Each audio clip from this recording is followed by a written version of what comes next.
Welcome to another story made by Oracle 1. The Wyrm and the Wolf, Episode 3, The Battle of Blood and Scale.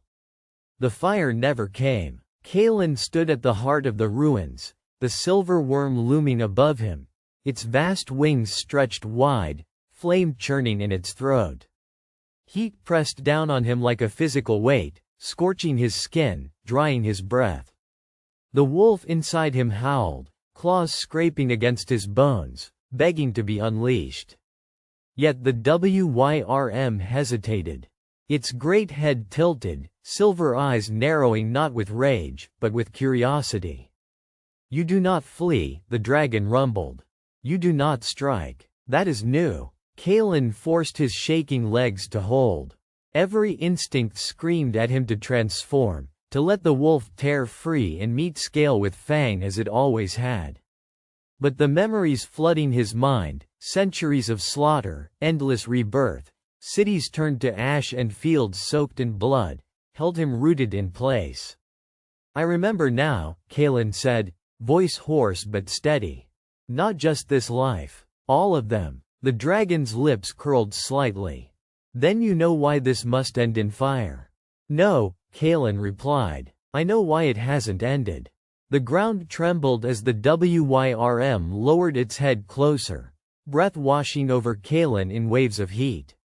"Speak, wolf." Arcturus stood behind Kalen, his spectral form flickering. "Careful," he warned softly. "Words alone have never broken the pact." "Maybe that's the problem," Kalen said without turning. "We've always relied on claws and flame." The pendant burned against his chest, not painfully, but insistently. He grasped it, feeling its ancient weight, the echo of oaths spoken long before his birth. "This prophecy," Kalen continued, looking straight into the worm's eyes, "it was never about balance. It was about control. Someone wanted war eternal, and we became their instruments." The worm's pupils tightened. "Lies. The pact was forged to keep the world from stagnation." "Was it?" Kalen asked. "Or to keep it bleeding?" Silence stretched between them, broken only by the crackle of fire and the distant cries of refugees fleeing the worm's shadow. Arcturus stepped forward, his voice heavy with regret. "I believed the lie. I thought victory would end it. Instead, it only reset the board." The worm's wings shifted uneasily. "You failed because you hesitated." "No," Arcturus said. "I failed because I never questioned why we fought." The dragon recoiled slightly, scales clinking like shifting armor. "Enough," it growled. "The cycle is written in blood.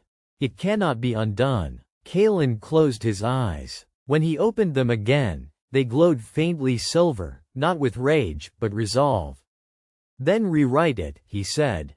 The wolf surged, not outward, but inward, merging with his will instead of overpowering it.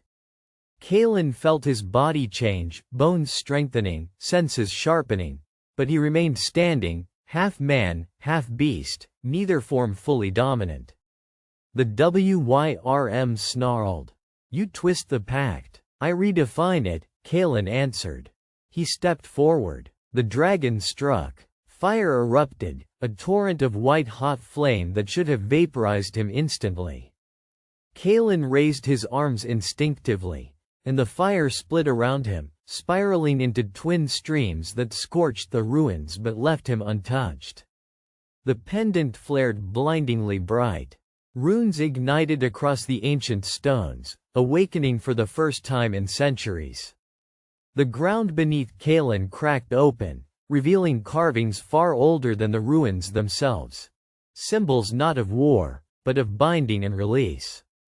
Arcturus gasped. "Those aren't war sigils. They're ending sigils," Kalen said.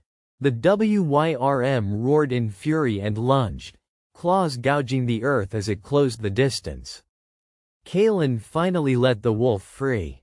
The transformation was swift and terrible.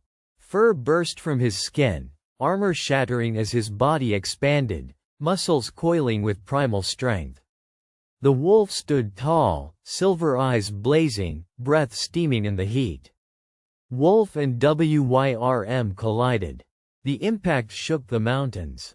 Claws raked across scales. Teeth snapped inches from Kalen's throat as the dragon's jaws closed around his shoulder, lifting him off the ground and slamming him into the ruins. Stone exploded outward. Pain flared, but Kalen did not lose himself to it.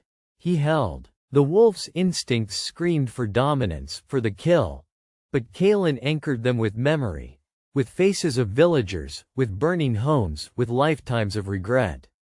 He struck not to destroy, but to disarm. The Wyrm reared back, wings beating furiously, fire spilling uncontrolled from its jaws. It was powerful, far stronger than in the memories, but it was also uncertain. You hesitate now, Kalen growled, voice layered with the wolf's rumble. The dragon snarled. You weakened yourself. No, Kalen replied. I'm freeing us. The pendant tore itself from Kalen's chest, floating between them, blazing brighter than ever before. The air thickened, time seeming to slow as ancient words echoed, not spoken, but remembered. The true pact. Not wolf versus worm. Wolf and worm. The dragon froze. Its eyes widened as memories flooded back, not just of battles, but of the moment before the first war, when two guardians were bound to protect the world together. Of how fear and ambition twisted that bond into rivalry. Of how manipulation turned balance into bloodshed. The worm's wings sagged. We were meant to guard, it whispered. Yes, Kalen said softly, shrinking back into human form as the flames receded. Not destroy. The pendant cracked. Light poured out, silver and gold intertwining, wrapping around both wolf and dragon. The runes beneath them blazed, ancient magic unraveling centuries of enforced conflict. The Wyrm screamed, not in pain, but in release. Scales fell away like shedding skin, dissolving into light. Its massive form shrank, reshaping, until a lone figure collapsed onto the stone, a man with silver hair and eyes like molten moonlight. Kalen fell to his knees beside him, exhausted beyond measure. The ground stilled. The fires died. For the first time in living memory, the mountains were silent. Arcturos stared in awe. You did what none of us dared. The silver-haired man coughed, breathing ragged but alive. He looked at Kalen with something like wonder and shame. My name, he said weakly, was once Waror. Before I became the worm. Kalen nodded. Then remember it. The pendant crumbled into ash between them, its purpose fulfilled. The wolf inside Kalen quieted, not gone, but at peace, no longer bound to endless war. As dawn broke over the mountains, light spilled across the ruins, revealing survivors emerging cautiously from hiding. Soldiers lowered their weapons. Refugees stared skyward in disbelief. The dragon was gone. The fire was gone. The war, finally, was over.